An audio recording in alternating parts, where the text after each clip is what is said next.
Good evening. My name's Professor Stephanie Barrientos. I'm with the Institute for Development Policy and Management and Brooks World Poverty Institute at the University of Manchester. And I just wanted to say a few words of welcome and to introduce the event this evening. Firstly, before I go too far, I think I should just say thank you very much to Social Responsibility at Manchester, who have funded this evening's event. Secondly, I think I should also say that having an event on garment manufacturing and production and conditions of workers in Manchester, and particularly in Manchester University, is a very correct and the right kind of event that we should be holding here, because Manchester is really the origins of the garment and textile industry, particularly following the Industrial Revolution in the UK and the rapid expansion of textiles and garments from the end of the 18th, but particularly during the 19th century. Manchester has a very, very long history, not only of the early development of the textile and garment industry, but also at that time of very poor working conditions. Very, very long hours. Men, women, and children worked in the garment and textile industries. And also was the origin of many of the movements to improve conditions for workers and to improve workers' rights. So it was also the home of the cooperative movement. And also the first trade union congress meeting was held in Manchester.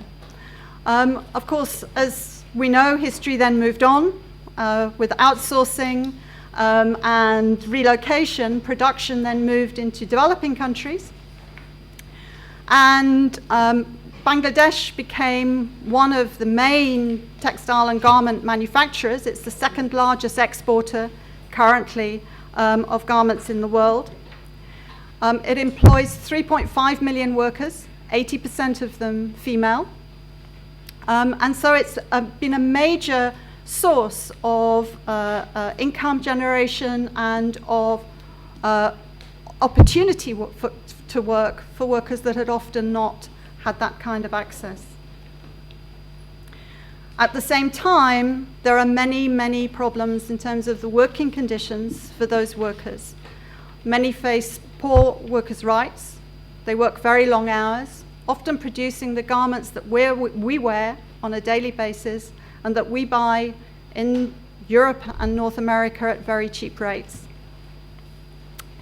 And of course, the collapse of the Rana Plaza building, which was one of many serious disasters in Bangladesh, but that was the key one, which really brought to the attention that there had to be fundamental and structural improvements in working conditions and the health and safety of workers. Over 1,000 workers died that day, and many more were seriously injured.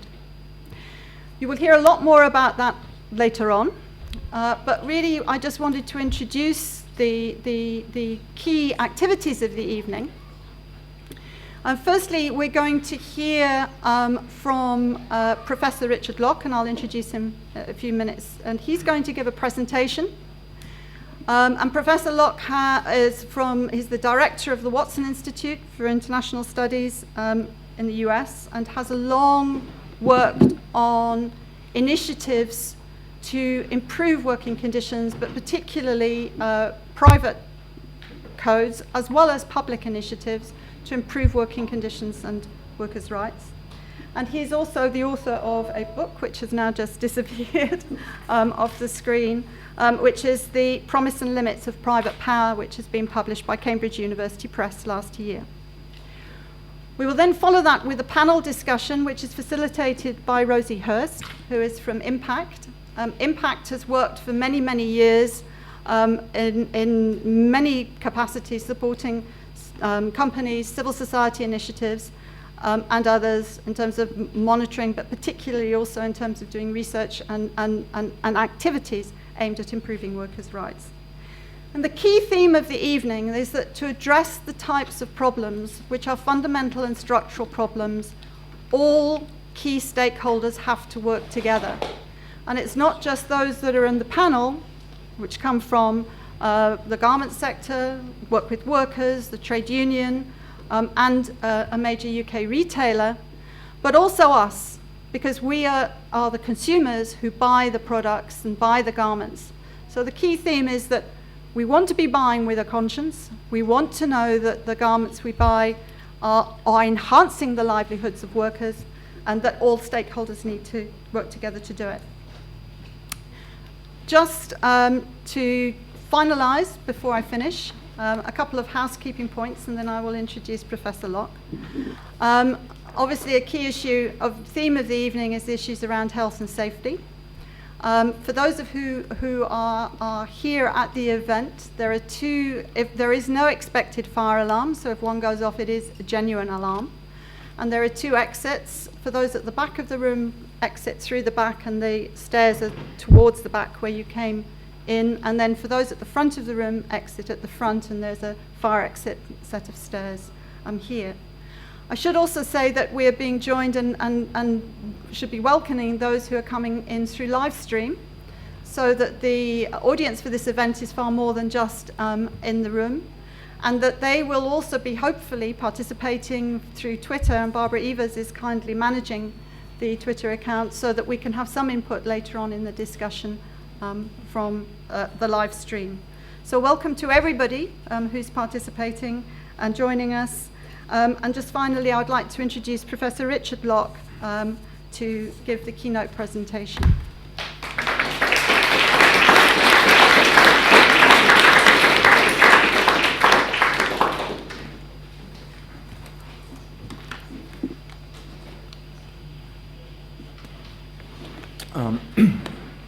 Thank you very much, Stephanie, for that introduction, and thank you all for being here. It's wonderful to be able to be here in Manchester and to speak about some of my ongoing research, which focuses on labor justice in global supply chains.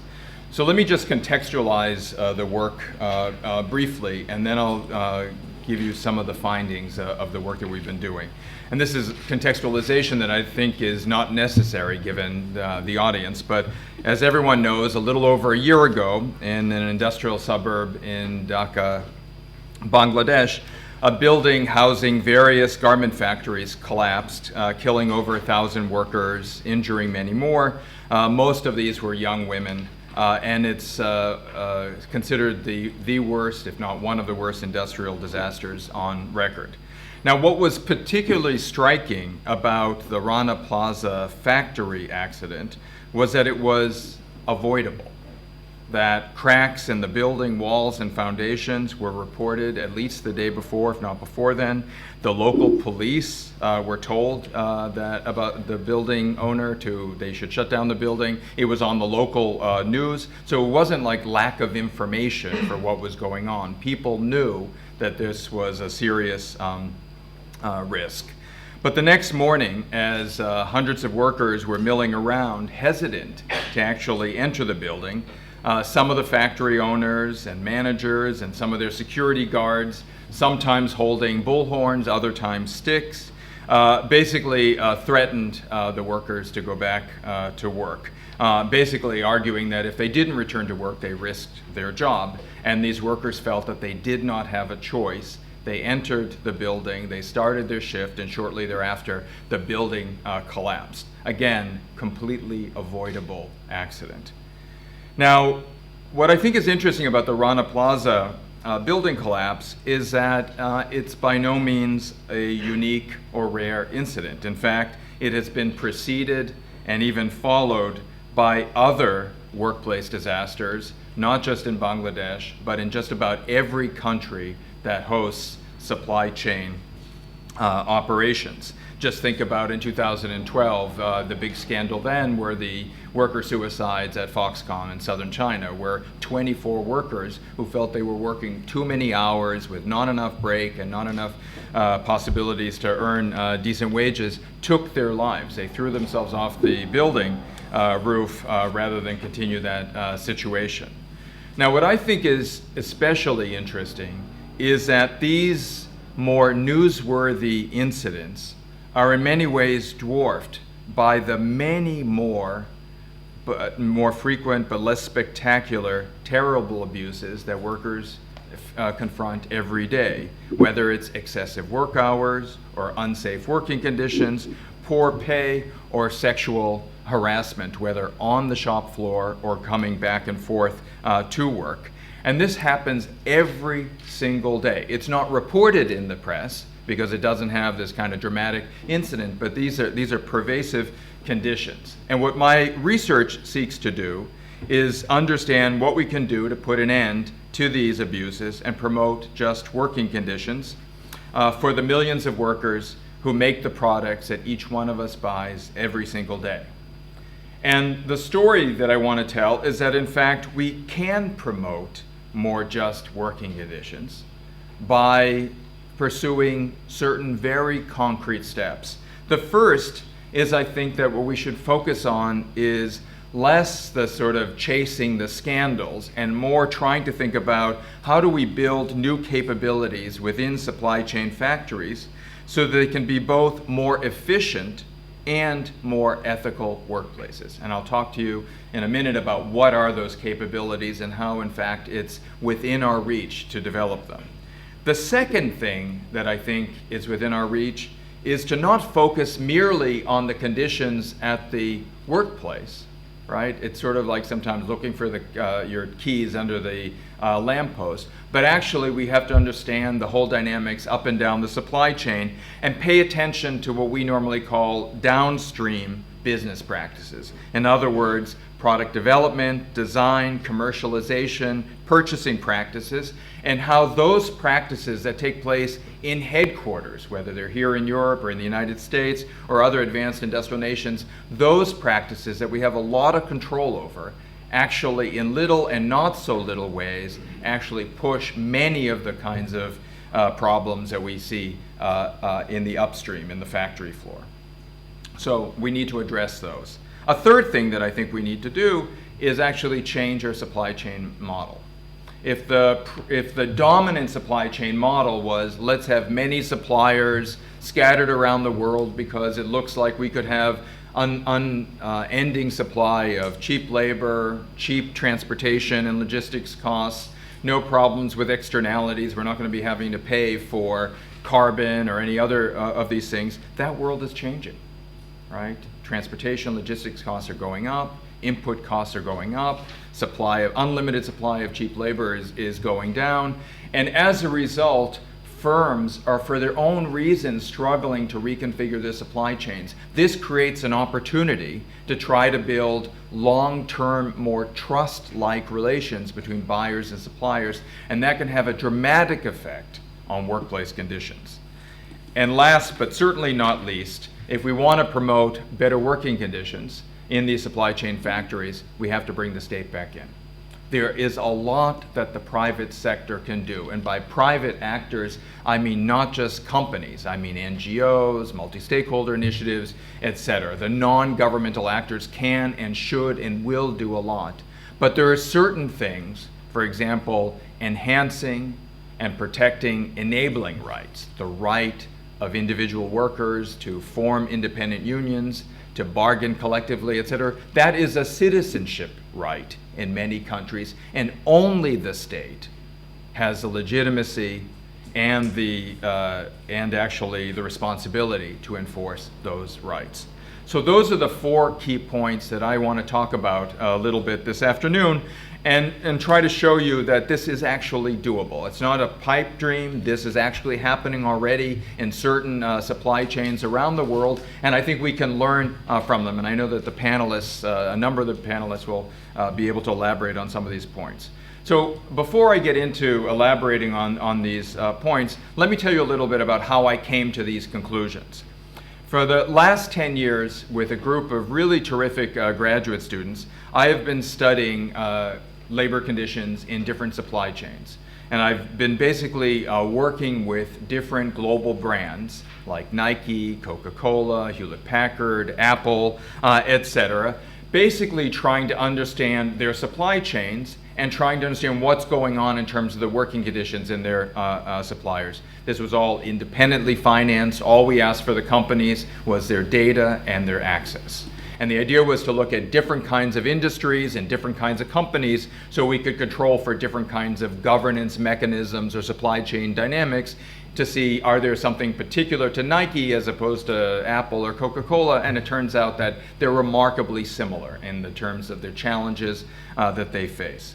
And what we were able to do is convince these companies to share with us every single one of their audits of their supply chain factories. So to give you a sense of that, Nike has about 900 suppliers located in 50 countries, and we had every single audit that was ever done of their suppliers from 2002 until 2012. Right, so we looked at all of these audits, and these audits don't come in nice spreadsheets, right? They come in these reports that have lots of different items. They're often not fully filled out, so we had to read them, code them, analyze them, and it was interesting that this was a gift we gave to the companies because they had actually never systematically looked at their audits across space, across time, et cetera. We also got their sourcing database, and the sourcing database is simply descriptions of where are these factories located, who owns them, how big are they, how big they are, how old they are, what kinds of products they make, because we wanted to basically compare a set of descriptive characteristics. Old versus new factories, factories located in country A as opposed to country B, making high-end products as opposed to simple T-shirts, and we wanted to see, is that what were those structural features doing in terms of driving the outcomes? But once we did a series of analyses looking at worker outcomes, getting at that from the audit reports, and regressing those against the sourcing database, we saw certain kinds of associations, but we really wanted to understand what was driving them. And so with these different teams of students, we went to 10 different countries, some of the leading countries hosting these supply chains, visited over 150 unique factories, and conducted over 800 interviews with supply chain managers, with purchasing managers, with NGOs, et cetera. So it was this combination of a lot of quantitative analysis with rich qualitative work and field research that allowed us to come to these conclusions. So what did we learn? Well, I think that there are basically 4 basic lessons that came out of our research. The first one was that the dominant approach that both companies and labor rights NGOs seek to use to try to address these issues, which I call the private compliance approach, which is companies announce a code of conduct, then they ask their suppliers to sign on to the code of conduct, and then they audit the factories to see if they're in compliance to the code of conduct. If they're not, they're supposed to come up with a remediation plan. If everything goes well, then they're supposed to improve things. If they don't go so well, then supposedly they will pull out of the factory or threaten to pull out of the factory. That's the dominant approach, right? That's what most companies do. That's what most NGOs ask the companies to do. And that has actually really limited impact. I'm not saying it doesn't have any impact. I wouldn't be able to say that because I've only been able to study factories that are already engaged in compliance programs. But after studying companies in very different industries, operating in very different countries, over time with different kinds of products, what I can see is that these factories improve up to a certain level, but then they kind of stagnate. They never continue to improve, and sometimes they actually go down. So that's the first thing, and I think that's important for us to know. I'm not saying that we shouldn't go into factories and inspect them and collect information, et cetera. I just think that information gathering alone is not going to change the behaviors that we need. All right, so that's the first important point. The second one is this capability building story that I mentioned earlier. And one of the things that we realized is that many of the managers of these supply chain factories, they're not evil people who have to be sort of policed ever more rigorously or creatively or frequently, et cetera. Most of them are decent people trying to do the best they can under very, very difficult circumstances. And most of them were never trained in modern management techniques.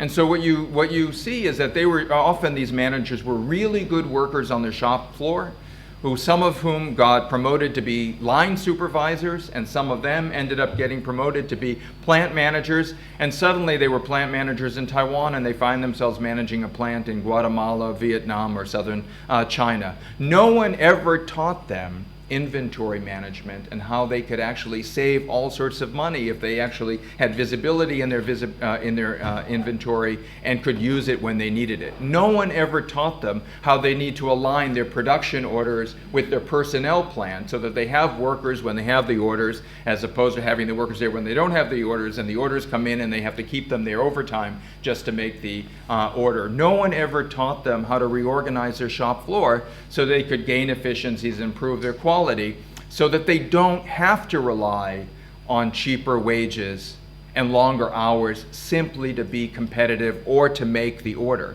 But when you provide this kind of training to these managers, and I can provide data later on if you want, one can see not only do they improve their quality and efficiency, but we also see improvements in working conditions. By the way, I'm not saying that it's a simple thing, like it's a technocratic solution. We buy the software, or we put it into our computer, suddenly everything's good. These new capabilities are necessary but not sufficient. Once you have the greater gains from efficiencies and quality, et cetera, how you distribute those gains is fundamentally a political issue between the buyers and suppliers and between the supply chain managers and their workforces. And those issues really vary. The third conclusion is this thing that I talked about in terms of downstream business practices. What struck us doing this research over 10 years and across these different industries is that all sorts of what appear to be little delays or small changes by the buyers on their end have almost a bullwhip effect in terms of their consequences downstream, upstream in the factory. For example, what you often see is that orders are being placed in the factories often above the known capacity of the plant. If the plant can only make 20,000 pair of running shoes a month, you'll see often the orders will be 22 or 25,000 pair. If the orders have to be placed 11 weeks or 11 and a half weeks before shipping, it's interesting that you often see that these orders are not placed at that time, but often 10 weeks or 9.5 weeks, and then they're changed. What should have been an order of 20,000 pair of black running shorts suddenly becomes 15,000 black running shorts and 5,000 red or something like that. And those would appear to be small changes, have incredible consequences in the factories, because suddenly those factories have to buy these new materials. They have to make do with what they have. They're not suddenly going to run out and buy, hire a lot of new workers or build new plant. The only way that they can actually make the order is by having the workers stay longer hours and overworking them. And because they got the order late, but they know that if they don't deliver the order on time, they will never get another one. And so what they end up doing is air shipping instead of using traditional freight, and they eat the difference, which means that their ability to actually pay for greater wages or better working conditions is diminished. Those things can be fixed in the same way that we can think about capability building on the factory floor. We can do capability building in headquarters to make sure that market forecasting, product development, design, commercialization, purchasing practices can be improved. And those improvements will have significant consequences for workers in the factories. And finally, as I said before, there's no substitute for the state. That there are certain labor rights, which I see as citizenship rights, that only the state can do. Now, bringing back the state doesn't mean trying to reinvent or somehow romanticize a former image of what the state could or could not do in terms of a command and control deterrence model of regulation. What we're beginning to see in those cases where we really see progress are interesting collaborations, experiments, pilots between private actors and public actors working together to try to improve health and safety standards, labor standards, environmental standards. That collaboration is important for a variety of reasons. One, because no actor alone can simply solve such a complex issue. And two, because even the state needs capability building, as we see from some of the most egregious example. And giving those capabilities is very important, and those capabilities are often gained through this kind of interaction between the public and private, et cetera. So what I want to conclude with is we live in an extremely messy world where the Rana Plaza incidences, unfortunately, are way too frequent. And even more frequent are those incidents that we never read about, but that happen every single day and are in fact as pernicious, if not more, to the workers who are making the goods that we buy every day. But there is a lot that we can do. And I've just suggested 4 of those proposals, and I'm happy to discuss them with my panelists later on in the session. Thank you very much.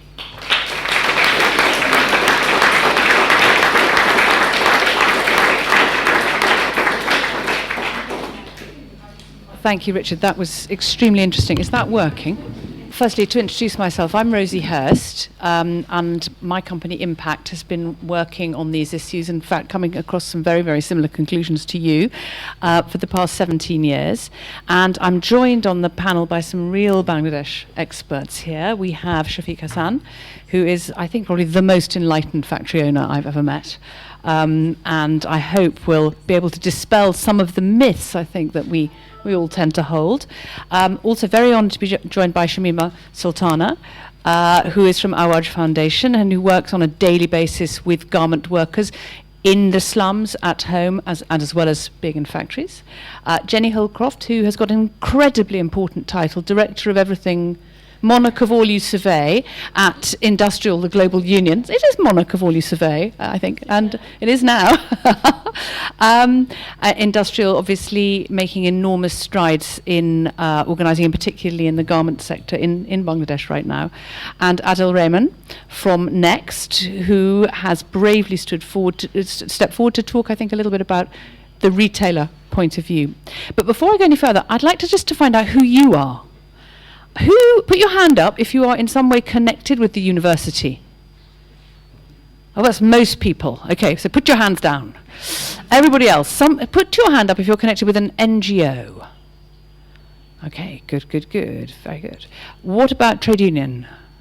Anyone from a trade union? You're alone. Khalid, you're also from a trade union. Excellent, very good indeed. What about a member of the public, a customer? All of you, yeah. What about someone from a government? We're joined by the Deputy High Commissioner of Bangladesh, who's going to be talking to us a little bit later. Anybody else that I've missed out? Who are you? A sustainability consultant. Excellent. So we have a sustainability consultant or expert possibly in this field. Very good. Anybody else? Garment industry people. Now, isn't that interesting? Because we haven't got much of a garment industry anymore. And I think that plays to the point you were making about the jobs having gone overseas and maybe not all the expertise that's needed to make those jobs good jobs having gone with those jobs. Okay, now I'm just going to ask one more question before we get started, which is, I'd like you just to think quickly about the question, I believe buying garments from Bangladesh is a good thing. So can you stand up if you believe that buying garments from Bangladesh is a good thing? No, panel, sit down, please. Okay, and it's nearly everyone, but not absolutely everybody. Very good, thank you very much indeed. Sit down. Can I ask you to stand up if you believe that buying garments from Bangladesh is not a good thing? Stand up if you believe it is not a good thing. Oh, shyness. Or if you're not sure, stand up. Okay, so we've got some undecideds. Excellent. No, it's just good to see because we hear so much in the newspapers.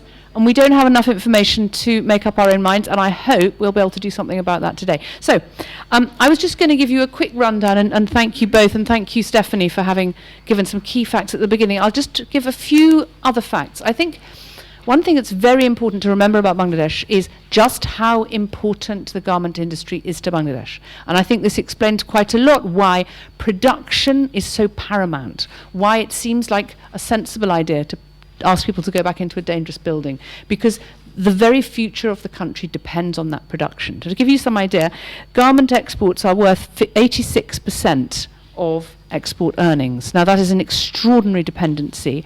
It's 12% of GDP, 4 million people directly employed, 25 million people supported by those people, which is 17% of the population. So this is not a trivial matter for Bangladesh at all. I'd also like to say that I've seen also the benefits of the garment industry to workers in their homes. So, for example, if you went into the slums in Dhaka 6-7 years ago, you'd go into little slum houses. There would be no electricity. There would be maybe a bed. There would be no furniture. People would have their things in plastic bags hanging from hooks on the ceiling. If I go now into the homes of people who work at that level of the industry, there is usually electricity, there's usually a fan, am I not right? There's a fridge, there's a bit of furniture to put things on. So there are things that make life better and which mean that people are more worthy of respect, and that is something we should also remember. But we've heard about the fires, we've heard about the building collapses, we've heard that this is an everyday thing. There have been 150 fires over the past 20 months, some small, some large, but so to your point, this is not an isolated incident. Also, we have very low wages. We have malnutrition amongst the workforce because there's not enough either time to cook, because people work such long hours, or enough money to buy what needs to be bought. Harsh treatment is very commonplace. Lathis, sticks, are often used. And also, certainly in the factories that we visited over the last few years, there have been no factories in which workers have said there was an active trade union that could represent their views. Now, I hope very much that that's changing now, but that's certainly been the case for some time. So what's been happening? Well, I think the things that have been happening in Bangladesh are extremely exciting. We've seen, and you will have read about this, I'm sure, the Bangladesh Accord on Fire Safety, and I will stop in a minute, Bangladesh Accord on Fire Safety, which is an unprecedented coalition of hundreds of brands, trade unions, with NGOs also acting as, I suppose, witnesses to that affair. And they are really starting to make a difference in Bangladesh, and I hope very much we'll hear some more about that. Also, the Better Work programme is moving into Bangladesh, looking at social dialogue in the workplace. There are many initiatives on productivity, on efficiency, on improving HR management skills. So there's an awful lot going on. And the question is it enough?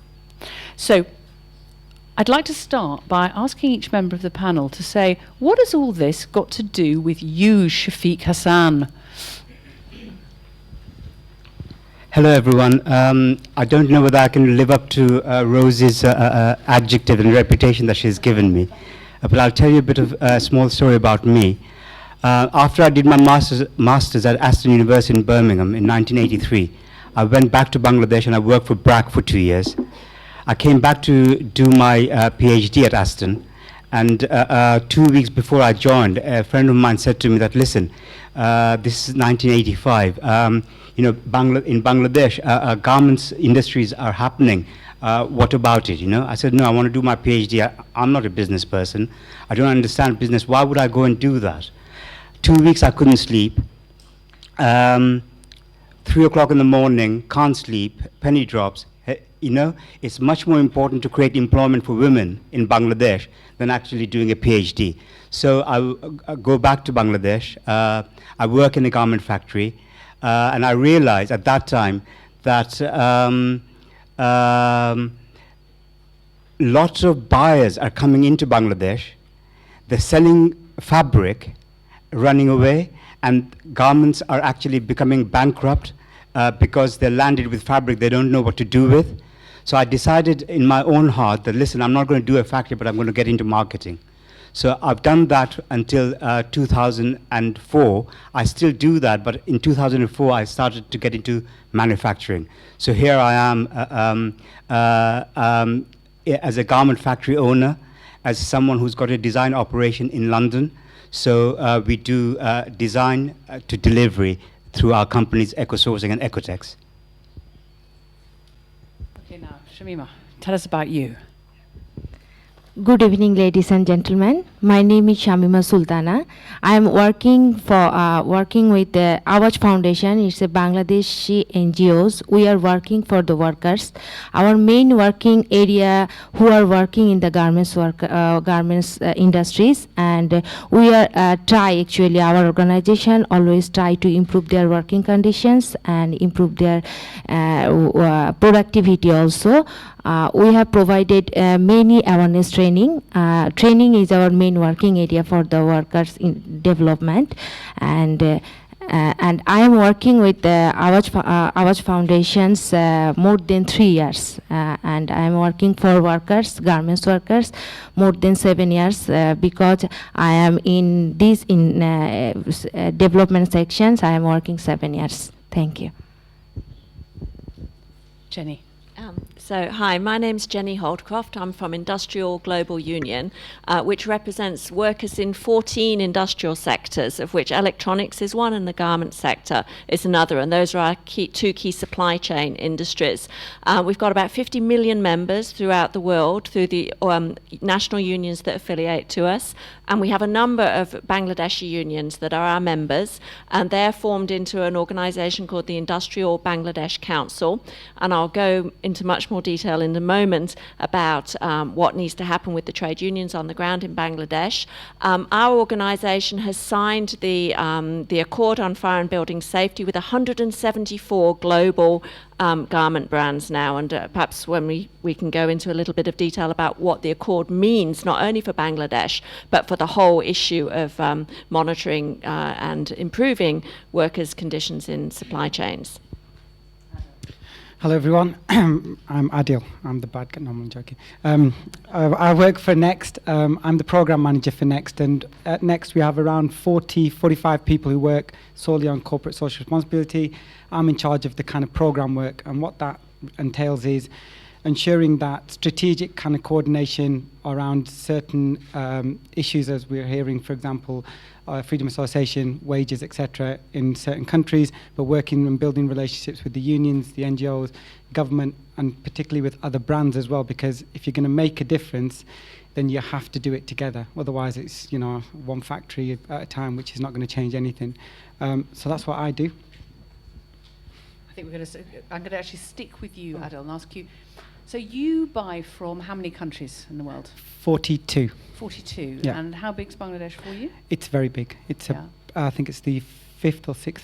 Yeah, biggest, biggest for you. Yeah. And what is it that attracts you to Bangladesh, commercially speaking? Commercially speaking, Bangladesh has, well, actually, I suppose, to be very honest, the ready-made garment industry is a labour-intensive industry. You guys do not know how much effort goes into, even a t-shirt. It's a lot of work. And Bangladesh provides low cost, low wages, and readily available labour force, and to meet that global requirement.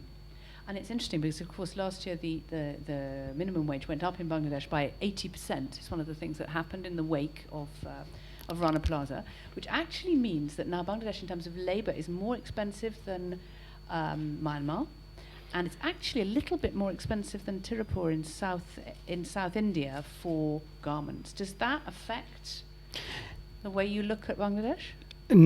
I suppose about even 5 years ago, where I think brands were quite willing to kind of jump ship for a penny.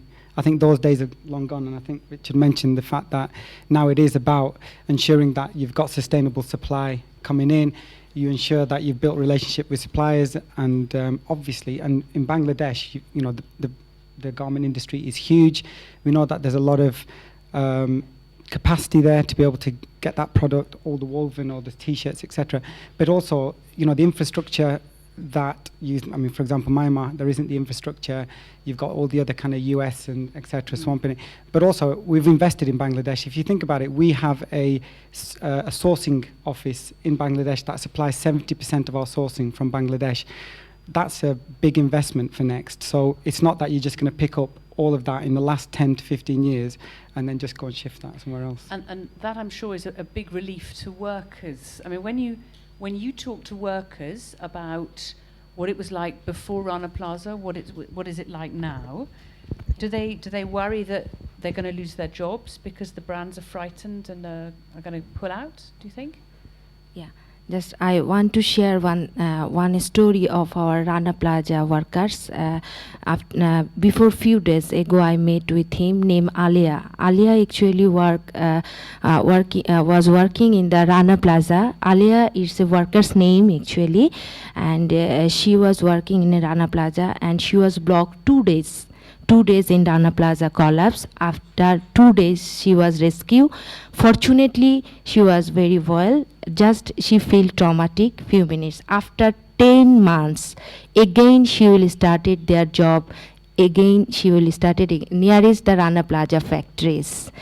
When I met with you, I asked a question: why you are again join and another garments industries? Then she answered me, actually, I have 2 daughters and I have a parents and my father-in-law and all the members, family members are dependent on me, and my husband is a rickshaw puller. He cannot bring all the liabilities alone. That is why I started this job. Again, I started in the factory my careers. But now, also she answered me, but now, before the joining these garments industries, I get some information from the workers who are working these garments.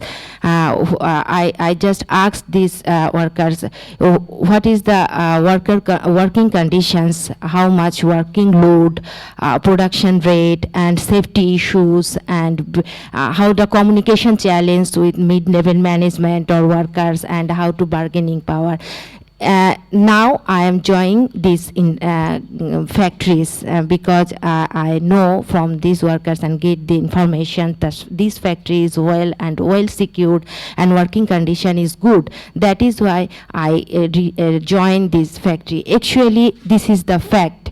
Our workers are very needy and they have no options because they are only one skilled. For these garment industries, they have no skilled another work.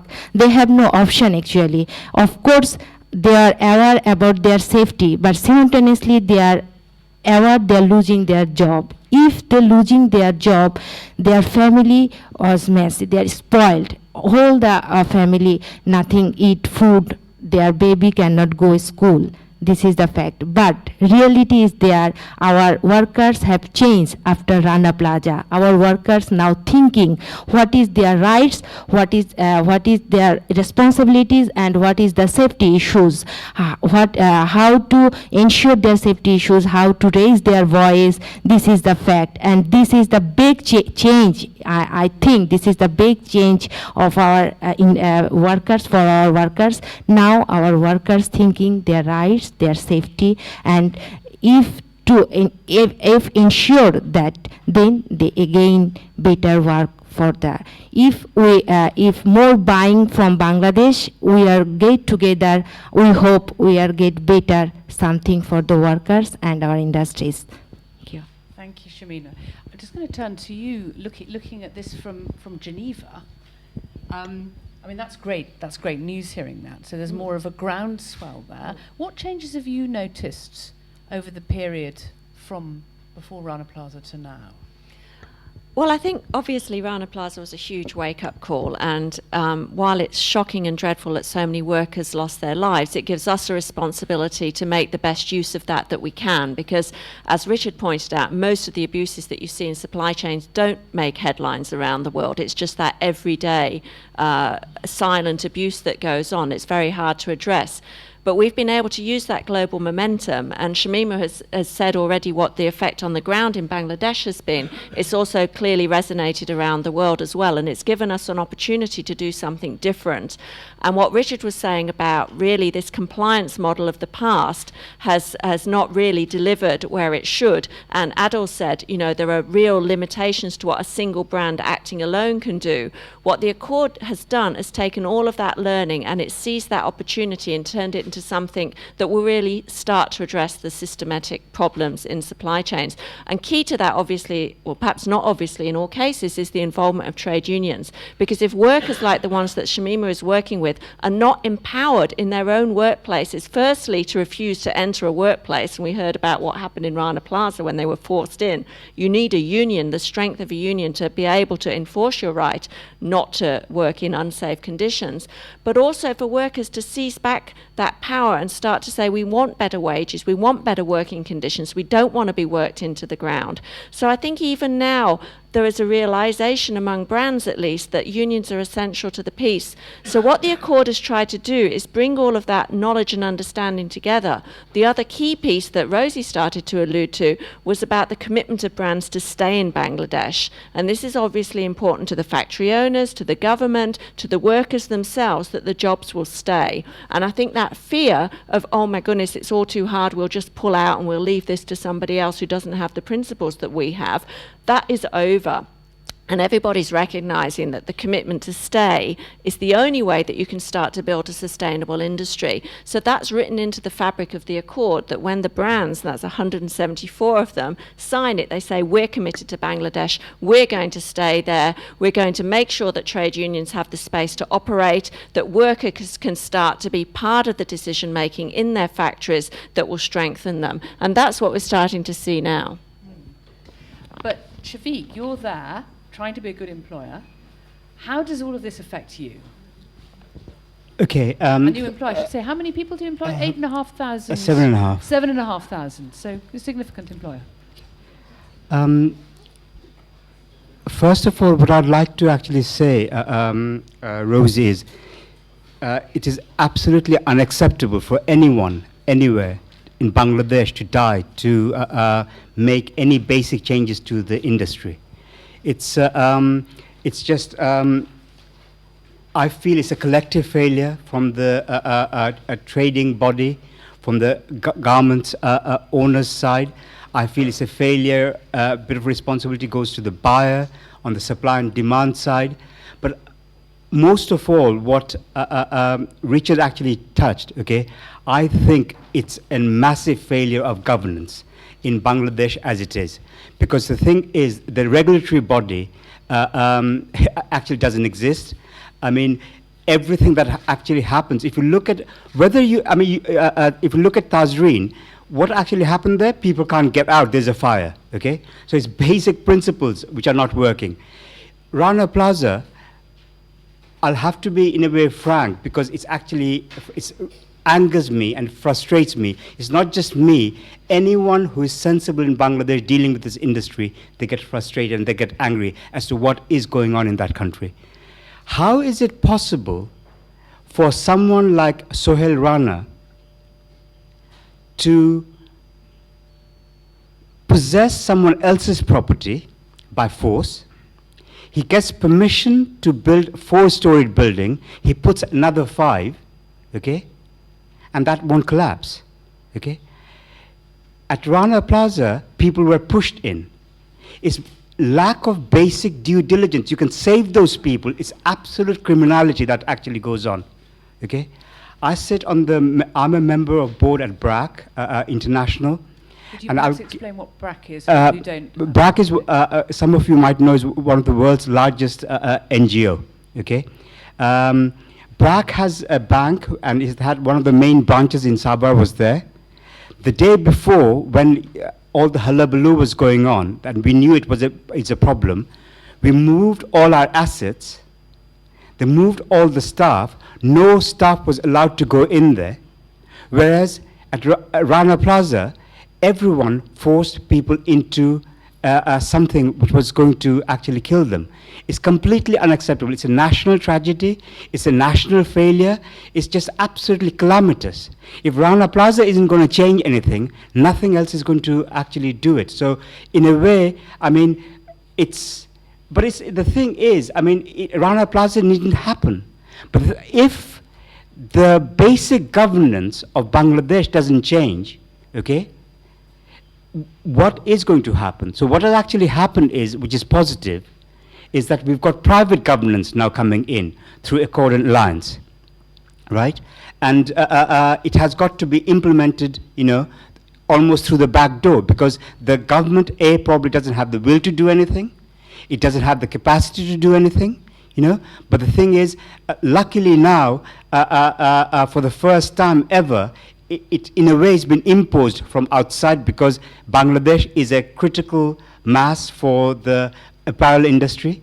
So buyers are putting their hands into their pocket. They're coming together for the first time and making something actually happen. I remember on the 8th of May, after I came back from Bangladesh, when Rana Plaza happened, I remember I was talking to the managers of the retail chains that we work with, and I said to them that, listen, whether it's New Look, whether it's Primark, whether it's Sainsbury's, whether it's H&M, you cannot do anything on your own. It's got to be a collective measure, and basically that is what is actually happening. So I'm really glad about that. It's Bangladesh, to run an industry from Bangladesh, it's not an easy place. But 2013 was absolutely hell for us. 2012 ended with Tazreen. In May, we've got Rana Plaza. I mean, you cannot we are just continuously thinking in the industry, what's going to be next? What disaster are we going to face? And who is going to be accountable for this, okay? I mean, 3 days ago, we had a ship that sank in Meghna, okay? 50 people have died, another 10 people are actually missing, okay? It happens every single year. Who takes responsibility for it, okay? It's collective responsibility, it's no one's responsibility. Is the shipping manager in Bangladesh going to resign? The Prime Minister of Korea resigned. It becomes a national disaster. I mean, what is happening in Bangladesh? No one takes responsibility. Who is accountable? Nobody is accountable, For the first time in history of Bangladesh's disasters in the garment sector, after having those international pressures, we've got some people who are behind bars, okay? And the Tazreen managing director was put behind bars a month ago, okay? There is, no one is accountable for anything. But the thing is, no one has to die to make changes in Bangladesh in this industry. But unfortunately, it's happening, and I can't say whether with Accord and Alliance working, whether next thing isn't going to happen, because between them, there are only 2,000 factories they're investigating. They're looking into 2,000 factories. What about the balance 3,000, which are probably the pits? So, but at least we've moved in a positive direction. Working in Bangladesh as a factory owner, I've been in this game, as I've said to you, for about 30 years. I've been manufacturing for about 8 years. Energy, there is an issue. So we have to generate our own electricity. We have got to invest in generators ourselves, okay? Infrastructure is completely underdeveloped, okay? You've got a rule of law doesn't exist. Criminality is everywhere, okay? And then you have got bank interest rate, a compound interest rate of between 70 to 20%. We are actually really, when I sometimes think about it, I think we are working for the banks. I suppose we're working for the banks everywhere around the globe. But in Bangladesh, it's between 17 to 20% compound interest. It's crazy. It's a hard place to make ends meet. But I can see some positive things that are actually happening. The thing about Bangladesh, I just want to add, Rosey, taking a bit more longer than you thought I would, is this. The garment industry has been a social and economic driver. Okay? When I got into this industry in 1985, I remember the condition of what Bangladesh's villages were like. You go and see in this 30 years, there's been an unbelievable transformation. Bangladesh as a whole, on the Millennium Development Goals, it has actually surpassed India, Sri Lanka, Pakistan, a lot of the other countries at that level. It's been remarkable in education, healthcare, possibly mainly due to the NGOs like BRAC and Grameen Bank, and bit of help from the government and foreign donors. But the thing is, the garment industry has played a significant role in empowerment of women, and we've got to salute that. The women who work in our factory, I tell them that they are the jewel in the crown for our industry. We applaud them. We as a company, in this discussion, I'll tell you how we look after them. A lot of people are actually looking after them. There are a lot of negatives, but I think with Accord and Alliance, we are moving forward. Thank you very much, Shafiq. Now, I would just want to open up to the floor for comments and questions. Now, what we need to do is scurry about with some microphones. We've got to use it. Okay, so I'm going to distribute this one. So, any questions, any comments? Lady at the back with the pink glasses. Thank you. It's been really interesting so far, and I was just wondering if... Could you introduce yourself? Oh, sorry, yeah. My name is Sarah Callock, and I'm a PhD student here at the University of Manchester in politics. And I study gender, and I'm interested in... I would like it if the panel could elaborate a bit on the role of gender in labor places, and maybe the specific... you mentioned earlier about there's an abundance of sort of sexual harassment. And did anything crop up in the research that shows what could be done to address that specifically and address the gendered element of this situation? Fantastic. Thanks. Shall I take another question as well, if there is one floating about? Lady in the... Oh, yes. Oh, gosh, can we have them from our patient people on the live feed who've been super patient? This is from the live feed. They would like you, it's Constant G, to talk about the alliance and what is happening with American brands. And there are also a couple of questions about what responsible consumerism can do and what are its strengths and weaknesses. Okay, who would like to talk about gender? Go on, Jenny, go on. Yes, I think we all want to talk about gender, subject very dear to my own heart. Yes, obviously these are young women workers, and that is not a insignificant issue. From a trade union perspective, it's a huge challenge, because what we see is where there are trade unions, the trade unions are led by men. Also in the factories, I think it's a big challenge, because historically supervisors, line managers have also been men.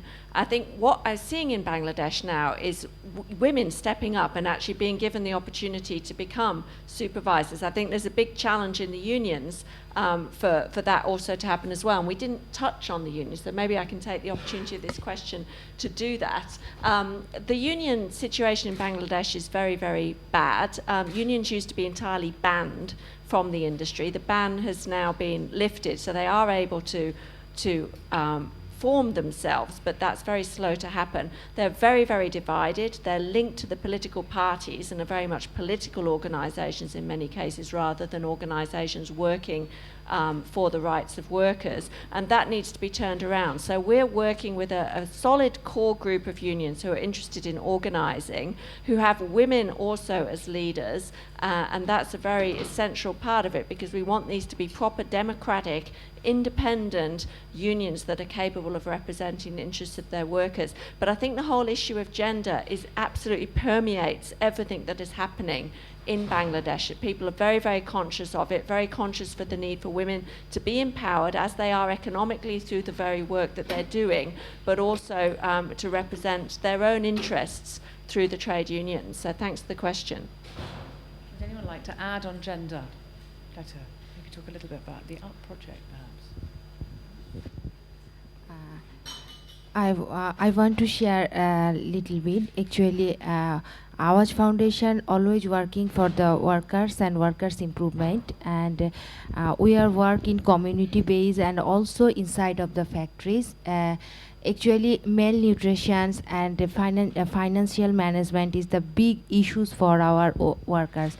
85% women workers are working in our garments industries, and most of the people are coming from the countryside, and their knowledge, their education knowledge and also their knowledge is very poor. Sometimes they are scared actually how to balance their financial management, how to take the food, or what type of food, their nutrition. Malnutrition is the big problem for our female workers actually, and in that case AWAJ Foundations in community base to help the women's workers, especially women's workers. One thing I will actually I want to share with you. AWAJ Foundation maintain 12 women's cafes. Women cafes means where women or garments workers after their work are engage them, and they are learn some things about their health, about their financial management, and about their rights and responsibilities also. And it's a very interesting things. They aware about their rights and responsibilities, and on labor law, Bangladesh labor law, and how to manage their financial management, how to manage their health and food attitude. Actually, they are learn about through a game. It's a Ludo. Ludo is a very traditional and very interesting game for Bangladesh, and our workers learn through this game. It's a very interesting things, and they are day by day about their rights and responsibilities, about their financial management, intergenerating income source, and they are trained up their food habit. Actually, it's and also AWAJ Foundation provide healthcare services for the community base, and wages is the big issues for our workers, for our garments industries. But when wages was increased simultaneously, every cost will be increased. Their housing rate is increased, their fooding rate is increased, children education rate is increased. They have managed everything increased 10 to 20%, $20. This is the main things. We have to work their residents. Now we have to work together how to develop their community and how to develop their life. Actually, if now one workers get $100, but increase their $20, they get now to $120. But simultaneously, their housing rate more than 5% increase, their fooding cost 5% increase, their child education cost 5% increase. Now, how to balance? Already they have gap $10. Then when our workers can balance, they reduce their working conditions, they reduce their food habit. It is the big challenge actually. If we work together to develop our worker life, like housing, like transportations, pure drinking in their community, healthcare service, it would be very helpful for our workers, I think. Thank you very much. Thank you very much. Who wants to take that question about the alliance? Oh, I've got nobody who wants to put it. No, you have to. You have to. Okay. When the accord was agreed between a core group of the initial 35 brands, I mentioned before it has some very important elements about maintaining the brand's commitment to factories in Bangladesh, involving workers and their trade unions in monitoring their health and safety standards, independent inspections that are divorced from the previous practices of the brands, commitment about paying for remediation of factories. All of these elements were in there.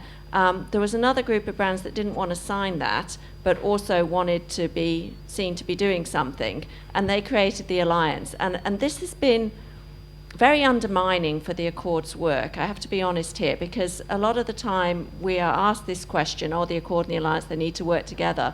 The commitment made by the brands who signed the Accord is way, way, way beyond the commitment made by the brands who joined the Alliance. And you've got Walmart and you've got Gap as the lead brands there. And they have not made those same commitments. So for us, it's a bit of a smoke and mirrors exercise to make it look as if they're doing something, but it's basically business as usual. They're just doing it together, but it's the same sort of compliance model of the past. It doesn't have any of the groundbreaking, revolutionary measures that the Accord has.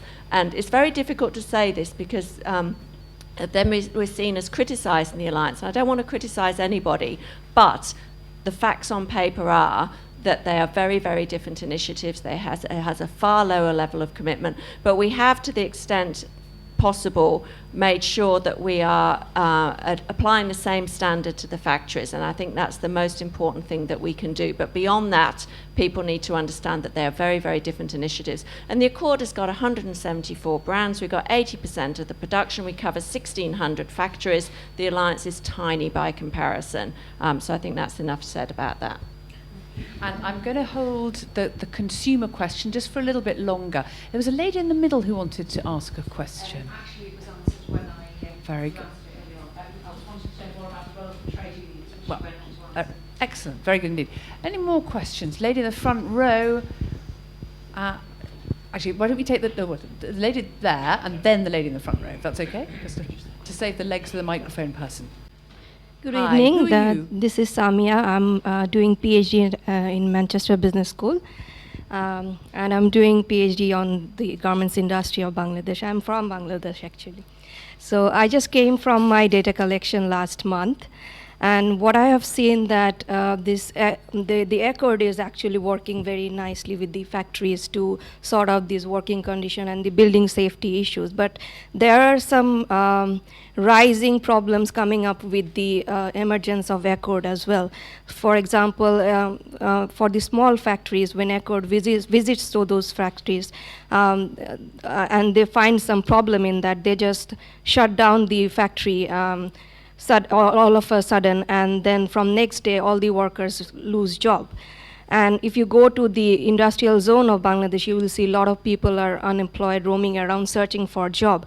So I mean, for myself, it's the question that what will be the implication of this? If I mean, Accord is obviously good, but for the small factories, all of a sudden they cannot change because it's been there for long years. And also regarding the trade union, as you have said, that trade unions are politically affiliated. So how good this trade union could be for Bangladeshi garments factories and for the good of the workers? Okay, so two great questions there. But I'm going to go to the lady in red at the front next, and the microphone is just coming towards you now. Who are you? Or have you got stuff from Twitter? Yes, it's Twitter updates here. A couple of questions. Exciting, isn't it? Okay, Thank you everyone for carrying on watching. By the Brilliant. way. So we've got two questions. The first one is how do issues of race between the factory owners and workers have an effect on working conditions? So yes, indeed. That's the first one from Yubin Kang. And secondly, just one that's just come in now. We wanted you to just speak a little bit about protests in the last year since the disaster and how this has impacted the industry. Oh, very interesting. And I want to go to Gunelli, who's been very patient as well, who's over there. Unusually patient, I'd say. Patient, yeah. Hi, I am Gunelli Winum. I now work in my own consultancy with supplier training. And before that, I've been working with the Ethical Trading Initiative in Norway for 13 years. So I've been involved in supplier capacity building. I've been involved in purchasing practices. I've been involved in many parts of this. And just to start with the promotion first, thank you so much, Richard Locke. I couldn't agree more that the purchasing practices is an essential part of the problem. And I just want to quickly promote a new report where we have actually interviewed and had discussions with 1,500 suppliers, the supply level, in India, in China, in Vietnam, and we also have some stories from Bangladesh. They all say the same. All the managers say the same. Lead times are going down, prices are going down, our costs are going up. So what is then one of the main problems is that we actually are the global trade is in a current situation that there is some kind of a black box. There is nobody, neither buyer nor supplier. I claim this after talking to 1,500 suppliers, and my privilege has been that I talk to them without the buyers present. So they are much more open, yeah. So I would claim that nobody yet knows the actual costs of producing this shirt that is sufficient to cover the cost of decent working conditions. Because there is in this price negotiation, the prices are set by the perceived shelf prices from the buyer's perspective. So I'm very, very interested to hear more of a consumer input of all this. That's the one thing. I only have one copy, so you have to ask me for another copy if you want. I'm on my way to India and Bangladesh. The other thing is that I'm also quite often in Bangladesh. I live in Delhi, so I swap over. And I would like to ask you from the sector, what I hear from those non-ethical trade CSR people is that there is a increased sourcing to Pakistan on behalf of Bangladesh. And I would like to hear your impression about that. Because what other textile actors tell me that the sourcing is swifting over to Pakistan. That's the second thing. And the third is that there is really one big issue with Bangladesh, and that's the environment. You know, the chemicals from the garment industry, the hazardous waste cleansing is so lousy that if it continues like this, we can have as many fires as we want. The actual problem will then that Bangladesh will have no clean groundwater in 20 years from now. Thank you very much, Gunilla. I just had a So very the environment is important. 5-minute sign waved at me from the front, so I have to. So we've got a large number of questions. We're just going to hop round. Trade union capability. It's got to be you, hasn't it? We had a question from the lady halfway back about what about improving the capability of local trade unions on the ground. Yes. Yes. That's essential, and we are doing it. Very good. So she'll get back. 6 months? Come back and tell us in 6 months? Okay, sure. Very good indeed. Right, I'm just going to go to you. Yes. A very important one that she made about political affiliation. And yes. Yes. I think that we need to address, because the thing is, so many things are politicized. Everything in Bangladesh is politicized at every level. So we need to address this, because this is the fear of the basically people from our position, that the politicization of trades union can really harm this industry in a massive way. Thanks very much, Shafiq. And you're going to go back? Yeah, couldn't agree more. And so we have all of the unions that are affiliated to us form an IndustriAll Bangladesh Council, which focuses its work on organising and collective bargaining. They can leave their political differences outside the door. So, well, that's a longer conversation. Okay, that is a longer conversation, but thank you for raising that, because it is one of the very biggest issues. Can I just go to you for some comments on purchasing practices? Adil from Next. You knew that was going to happen. And you can answer on Pakistan as well if you'd like. About purchasing practices. I think, okay, it's a white elephant in the room. Purchasing practices, absolutely. You know what? There's no point in doing 99% of the stuff we do unless we actually deal with that, with the issue of purchase practices, to be able to ensure that, I'm going to say this, the fact is in the last, 5 years, wages have gone down by 25%, working hours have gone up by 25%, and that is driven by, to be honest, it comes from the consumers as well, and it's you guys as well, you're all consumers, we're consumers, etc. And, the fact is if you walk down the street and you see 3 T-shirts for £1, and an alarm bell doesn't ring in your head, then I'm telling you something's wrong. Because, the fact that honestly, right now you can go down and find, somewhere 3 T-shirts for £2, whatever, etc. They've got to ship it over, they've got to make it, they've got to get the cotton, they've got to take a cut, they've got to take a cut, we got to make some money, whatever. The only people who get squeezed and hammered are the workers. So I'm going to link it to the actual consumers as well. The amount of power that consumers have is unbelievable.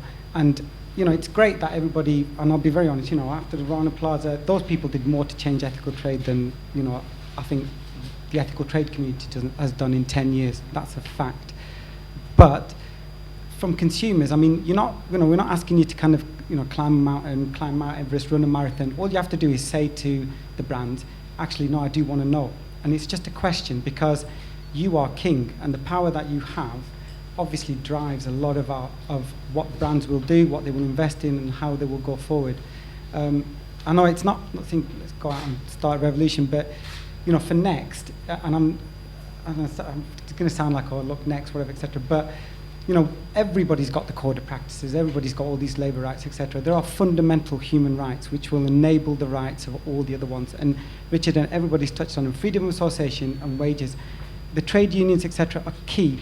Not just because workers are fighting for their rights every single day, but if you give them their voice and you give them their power, they are already fighting for their rights, etc. We don't need to kind of, go there like we've done with armies of failed auditors and spend £60 billion, which is how much the auditing industry is. If we gave that money out at the gates, we'd make more difference. All we need to do now is actually give those workers not only the training, the rights, but the tools to be able to actually access social justice. And I would like to say the gender thing is massive. 80% of garment workers are women, but also the amount of violence against women, discrimination, etc., that's been going on for years, and auditors will never pick it up because they're not. But the women at the forefront is the only way we're going to make a change, not just in Bangladesh, but I think globally. That was fantastic inputs, really, really good. Excellent. I know, Jenny, we ought to just tax you with that one about factories being shut down. And I'd like you to answer in two ways. One is about the Accord, but then also, what about the smaller factories which are outside the Accord, which might never be able to meet any standard? For example, the ones which the National Tripartite Action Plan are looking at. Oh, okay. I don't know if I can do all of this very quickly. All right, so there are, as I've said, different kinds of unions at different levels, and as you'll see from Shafiq sitting here, there are different types of factory owners. Not all factory owners are willing to jump onto this new way of doing business, so inevitably when there's massive change needed, there is pushback. And a lot of nonsense is written in the Bangladesh press about what is happening. And this is one of the pieces of nonsense. The Accord has absolutely no power to shut down factories. This is the government's role. And we have a mechanism in place where if we find what we call a critical finding, which is a building that looks like it might fall down, our inspectors will inform the government, a review panel is called within 48 hours, and it is the government inspector that takes the decision that some or all of the factory must be shut down. To put this in context, we've inspected over 300 factories now for fire and building safety. Fire safety, there has not been any issues about having to stop production because these are all things that can be fixed up as you go. Out of all of those, some 10 factories have had issues that have caused the inspectors enough alarm to say, we've got to do something now because nobody wants to see another Rana Plaza. So the other imperative is to keep production going to the extent possible. So the first thing they do is to work out how can the factory keep going. And that's by doing a lot of things to do with load shifting, moving machinery down from higher floors to lower floors, emptying water tanks that sit on the roofs and give a lot of pressure on the buildings, doing everything possible to keep as much production going as possible. But in some cases, very tiny number, that hasn't been possible, and some workers have been not able to continue working. But as I said before, well, I don't think I said it yet, because there's a commitment in the Accord that workers will continue to receive wages. So what's been happening is that the garment factory owners, where this has been an issue, are in constant negotiations with the Accord team on the ground about how to manage this, but they're also talking to the press outside. So we've got this sort of dual thing going on where there's all these alarmist voices saying, oh, we're putting workers out of work, but the truth is, nobody wants to see another Rana Plaza, and that is the absolute top priority for absolutely everybody. So if there is a building that is found where it looks as if there's a problem, can you imagine what would happen if those workers went to work and the worst happened? So that's number one priority, safety first. Smaller factories, another misapprehension is that the Accord only covers first-tier factories. It doesn't. Any factories anywhere in the supply chain that are producing for the garment brands that have signed the Accord are covered, and we are inspecting the most critical factories first. So further down the track, we'll see less and less of these incidents. I don't want to speak for the National Action Plan because I'm not part of it, so I think if the government or anybody else can speak for that, but the challenges are enormous and it won't be changed overnight, but little by little, and I think we're on the right road. Fantastic. Can I just ask, timekeeper, obviously coach and horses through the time, what are we allowed? Are we allowed another 3 minutes? 12 minutes. 12 minutes. Okay, well, so we're on the panel wrap up now. I think we have one question there in the middle. Yeah. Oh, okay. and from a company called M4C. We are sustainability specialists based locally. This is a question, I think, for Jenny. Sorry, Jenny. But maybe also for Adil. You've talked about Alliance, Accord. I'm familiar with SADEX, ETI, etc., etc. How does all this lot link together, and how can poor, sorry, I can't remember your name, but you know, in the factory know who am I answering to? What am I supposed to be doing? Okay, maybe I should just ask Shafiq first, Yes, because he's the one who sort of is at the bottom of getting all of this, and then maybe onto you two, and then we're going to just have a short closing discussion. What's it like having all those people nagging you constantly? No, I think something's got to give, and we got to wake up and we got to face the challenges. The changes got to be made. The most important thing out of this discussion, what I feel should happen and we should go out with, is Rana Plaza and Tazreen. You know, it cannot be in vain. You know, we have to actually stand and deliver. All of us who are stakeholders in this have to stand up and deliver so that this thing doesn't actually happen. And in terms of certain factories to be shut down, that also has to happen, because the thing is, it might sound actually cruel, but the thing is, it's got to be survival of the fittest. The better practices, businesses should become better. The people who can't manage, you know, I'm afraid they have to actually give in, because we cannot afford to have, again, anyone losing lives. You know, the point that you made about environment, and I'd like to touch on that, is again, it's a question of governance. You know, the thing is, when the army came in six years ago, and they said, okay, you know, we're going to change everything. They did their lip service for about a couple of months. They were going to make major changes, but nothing actually happened. You know, so the thing is, there are a lot of good things that are happening in Bangladesh. There are a lot of amazing factories that is happening in Bangladesh. The people thinking about zero discharge. We spent over $1.5 million on our effluent treatment plant. I got in the professor of environmental and civil engineering, the head of, to come and do a 2-year study before we did our effluent treatment plant. So a lot of things, a lot of good things are going on. Bad things actually come out. Bad things are amazing news. Good things that are actually happening are actually never reported, okay? I just like to touch one thing here on the financial side, okay? And that actually trades union are going to come and actually become a panacea and going to change everything, okay? In my factory, besides people's wages, which is mandatory, we spend about approximately 50% of our net profits on the bonuses that we share with our workers, okay?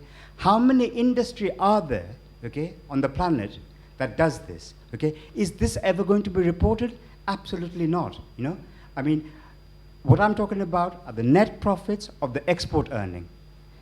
We give attendance bonus. We give a conduct bonus. We use the word conduct bonus because in 2008, the raw material prices went through the roof exponentially, okay?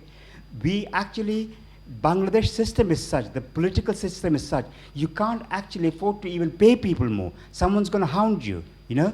I mean, how come these people are actually paying more, okay? They've got to be pelted, okay? Attack them, you know? How do they feed people? Attack them.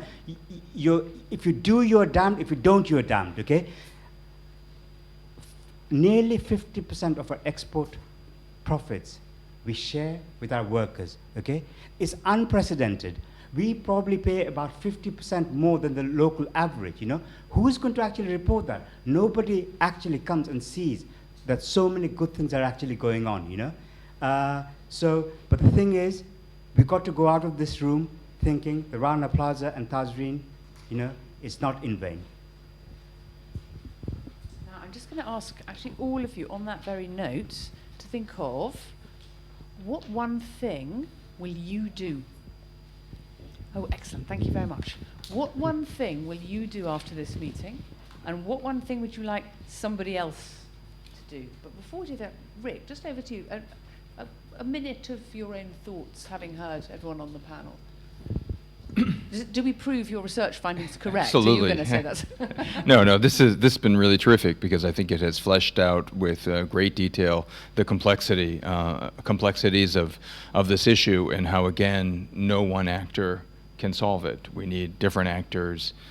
We need industry, we need government, we need unions, we need civil society groups, and we need the buyers and suppliers as well. So I think that that's key. I guess I'd have two reflections, really. The first is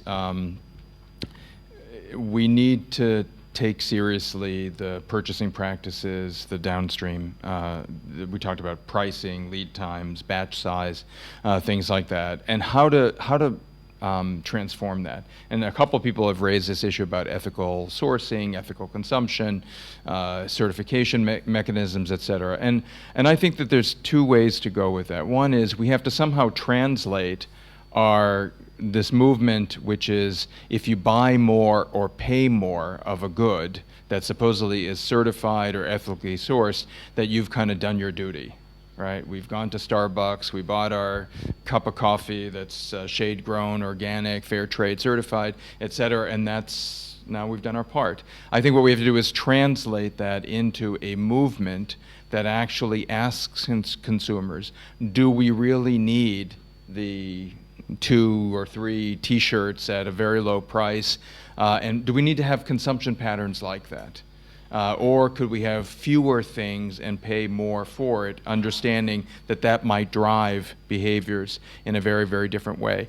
I think it's very difficult to mobilize millions and millions of individual consumers to do that, but it's much less difficult to mobilize institutional consumers, like universities, like churches, like local governments. And we already see movements in the United States, at least the university licensing movement is trying to drive that. So I think that we can't take ourselves off the hook. We have to actually think hard about what are we as consumers, either as individuals or as members of institutional consumers, what can we do? So that's, I think, one thing we should do. I think if there's one thing I'd like to see done, I think that this is a tremendous opportunity for the government of Bangladesh.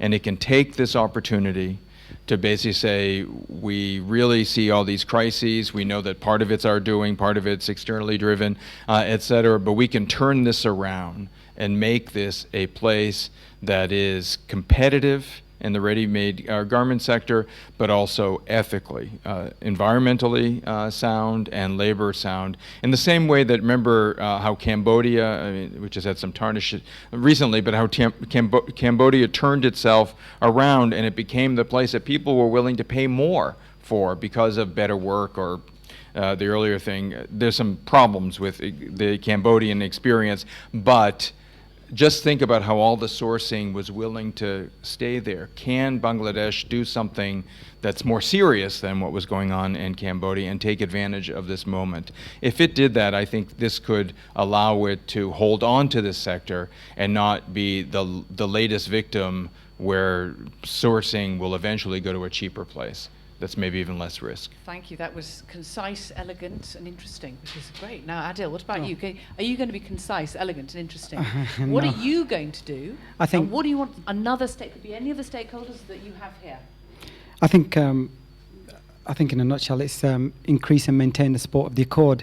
I think having key players, key strategic players, etc. And if you're going to make a change, you've got to have government, you've got to have trade unions, and you've got to have the brands. And I think, if you've got those elements together, and as the Accord, as Jenny pointed out, there are requirements from all, and it's formal, and there's 164, but you have to do it collaboratively. I would just say as well that, the difference with the Accord as well is it just doesn't rely on the goodwill of the nice factories. That's why the Accord is so important, because it will ensure that there is worker management, it will ensure that there is freedom of association, but it's not a favour. These are these are fundamental rights that the workers shouldn't be kind of say, oh, you can have this right, because no, it's your fundamental human right. But again, and I would just really reiterate what Richard just said as well, it's not just an opportunity for Bangladesh as well. I think it's an opportunity for Bangladesh to set a standard that we can then scale up and use globally as well, and hopefully change, to be honest with you, millions of lives. Because if we can do it once with the Accord, then we, and with your help, we can push for it to happen in lots of other places. But it has to be with all of us pushing for it. So This is Bangladesh at the leading edge. Yeah, fantastic. Jenny, what are you going to do and what are you going to have done? And you can't have ones that people have said before. That's gonna be hard. I was just going to agree with that. But in a little more specific, because I think what that happened in Bangladesh was an absolute tragedy, and the fact that we got the accord out of it, we are duty bound to make the most of this opportunity, not only in Bangladesh, because what the accord shows us is it is possible to find another way of doing things. And I think this sort of partially answers the very last question, which we didn't get to, which was, what about all of these initiatives all over the place? There are initiatives all over the place, and factory owners, they are inundated with, if you've got more than one supplier, then they're all going to have their different requirements. So you go to a factory and they've got the next code of conduct, the H&M code of conduct, and they're all different and they have to all do the different boxes. That is rubbish. And what this shows us is that we can all work together. We can have industry-wide reform, which doesn't rely on one factory or part of a factory changing. It requires on everybody working together. And I think this is what the brands are learning, that they can't do it on their own and they can't do it unilaterally as brands. The government has to be there, the unions have to be there, and they have to bring their suppliers to the table so that it is a level playing field for everybody. And so what our challenge is as a trade union is to work with the brands to spread this model to other countries, not only on safety, but on wages, because we can't bring up wages factory by factory. We can only bring them up industry-wide, and a lot of the mechanisms for that to happen don't exist, have never been created. We need to create them, and that's what we're going to be doing. Thank you. Inspiring stuff. Now, what about you? What are you going to do, or what do you want someone else to do?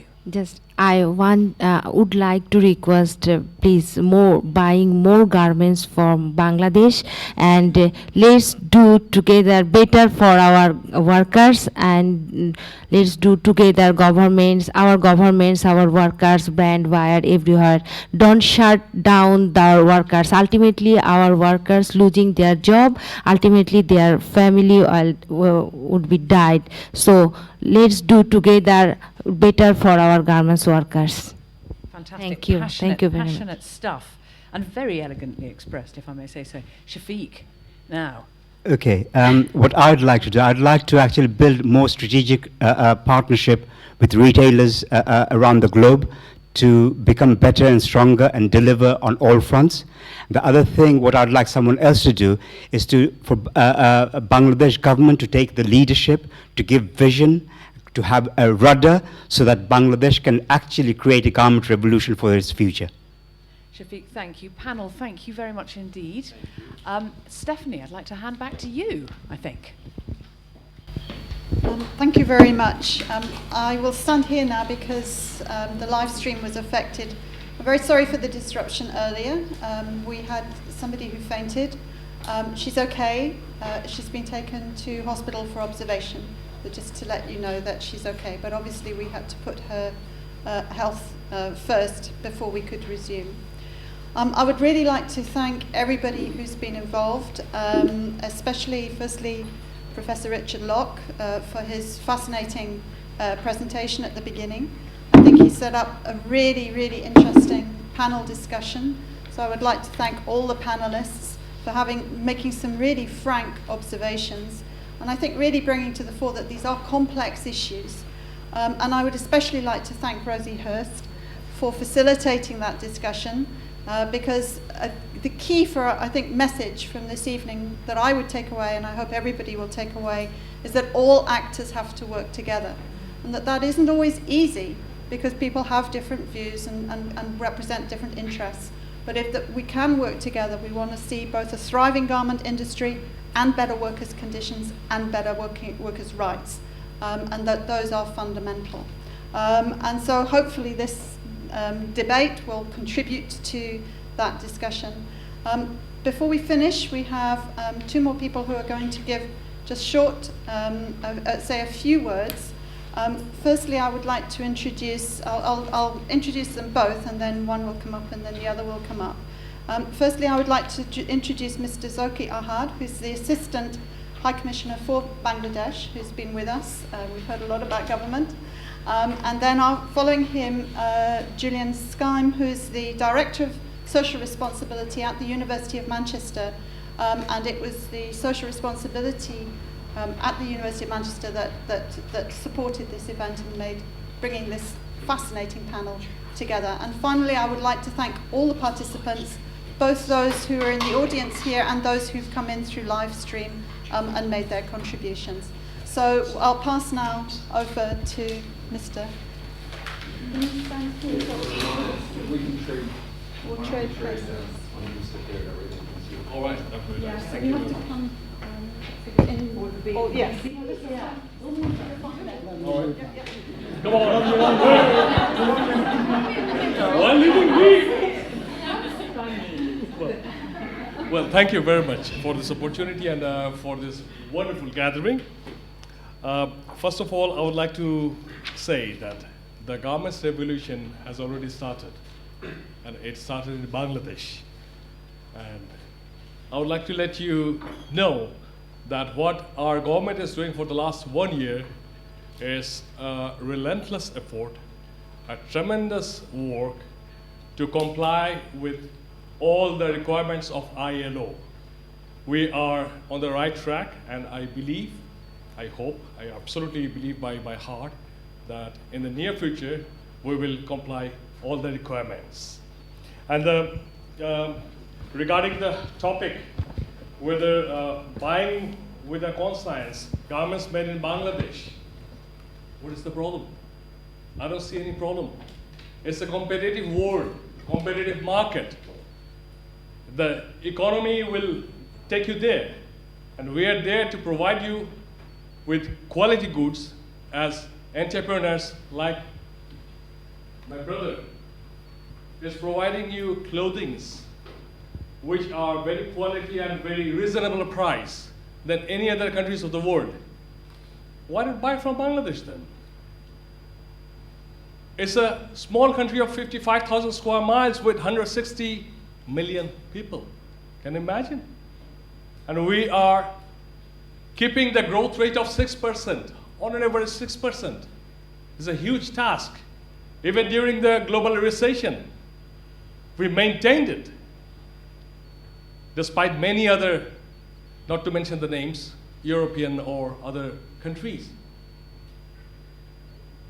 Regarding Rana Plaza, it's a disaster.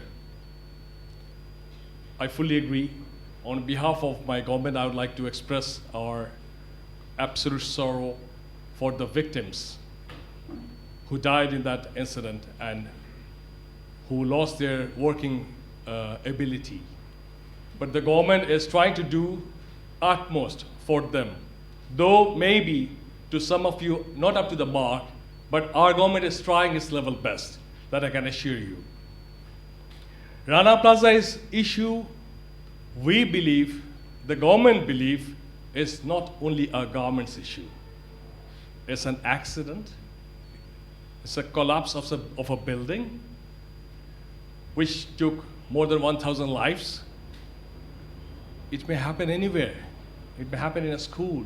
It may happen in a train station. It may happen in any other buildings. Why don't we talk about other things? I'm sorry if I hurt someone, please don't take it otherwise. There's so many buildings collapsing in the world. There are other offices in those buildings. We are not talking about those. The other day, a helicopter crashed on a pub. Have we stopped going to the pub, or have we stopped using the helicopters? The other day, a ship sank. Did we stop using ships? No. The train accident in Spain the other day for overspeed. There are so many things happening, so many accidents taking place in the world. It's one of them. We are very sorry for that. We are extremely sorry for that. We wish it never happens anywhere in the world. Regarding governance and the question of government cannot do anything, regarding accountability, I would like to say that nothing is perfect. we are trying our level best to accomplish all this. I'm not claiming that we have all, but we are trying. We are trying to reach the goal. As my brother rightfully mentioned, that we have already achieved many of the Millennium Development Goals. So in this regard as well, we are trying our level best, and inshallah, God willing, we will reach our target. If you pay more for a product, you can expect better quality. At the same time, at the back of the screen, the producer, I'm not actually that much used to with the jargons, so please excuse me if I say something like, which is not correct. So the producer is also getting money. How much profit you are showing in your balance sheet, the amount you are showing, from that you can count your gross profit and net profit. And from that profit, my brother is spending at least 50% for the well-being of his workers. It's remarkable. I salute you. But this mentality has to be within all the producers, and it will be coming.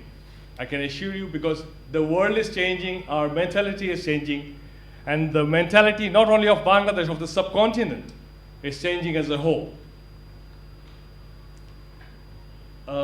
If I may say, the Bangladesh Government's Manufacturers and Exporters Association, BGMEA, is a big organization of the government owners. They have a huge building. May I politely ask you, brother, is that building in the right place? Does it have the right permission to do that? I'm not asking you personally, it's my question. We have this type of things. This type of problems we have in Bangladesh, I admit, but it doesn't mean that our development partners will leave us. Thank you very much. Thank you. Thank you very much. I realise it's just me left between you and a cold glass of wine or water, so I promise to be really brief. I'm Julian Skirman. I'm the Director of Social Responsibility at the university. Many of my colleagues will know this university has just 3 goals: world-class research, outstanding teaching, and thirdly, social responsibility. And that social responsibility work aims to ensure that our research, our teaching, our own operational activities as an organisation, our engagement work contributes positively to society, to the economy, to culture, and to the environment. And with regard to the research at the University of Manchester, we're determined that our knowledge and expertise is used to find solutions to some of the major challenges of the 21st century. I think tonight's example is a really good one of one of the major intractable issues of the 21st century, that of global production and consumption, and the ability of consumption and production to produce fair outcomes for many of society's least advantaged groups. This is, of course, as Stephanie said, a very important topic to this city, which is the home of the global textile industry, and also the laboratory for Marx and Engels and the birthplace of modern industrial capitalism. I think one of Richard's compatriots, I'm looking for Richard, so one of Richard's compatriots, a former president of Princeton and Michigan universities, Harold Shapiro, he said something very profound, I think, about universities, and he said they serve society, universities do, as a responsible servant and a thoughtful critic. And the ability of universities, I think, to stand outside any form of particular interest group is something, particularly with a highly nuanced and complex area like tonight, is a vital function that universities play in this debate. And I think, Richard, your research and your presentation today provides a paradigm example of this, and I wanted to thank you for coming to Manchester and undertaking a fantastic presentation. Also, our chair and the organiser for today, Stephanie. Stephanie, I think, is one of a large number of staff, but she's a fantastic example of somebody, I think, who can produce some of these thoughtful critics of current socio-economic arrangements, but also do this in a way that engages constructively in partnership with a range of practical actors who have the ability to translate some of the academic research in universities into practical outcomes which can address major inequalities in society. And Stephanie is a preeminent researcher herself in this field and didn't choose to take the panel, but is obviously a very important academic at the university, who's really at the forefront of researching issues in this area, both in the Brooksville Poverty Institute and in the Institute of Development and Policy Management Studies. So I think that's something it's very important. So I'd like to thank Stephanie for organising tonight's event, but also to thank her for bringing along, and I think that typifies the work that Stephanie and other colleagues in the university are doing, as being an engaged university and bringing in all of our partners here tonight, which made today such a fantastic event, as I'm sure you'll agree. Finally, I'd like to thank Mr. Ahad, the Assistant High Commissioner for Bangladesh, for attending tonight in I'm sure what's a very busy schedule for you. I hope you can see how engaged this university is in addressing issues around the responsible development of Bangladesh, a country, of course, in Manchester we have very important historical ties. So thank you very much for coming tonight. I hope you've enjoyed tonight's event, and I hope you now can take some time to get a cold drink. Thanks very much.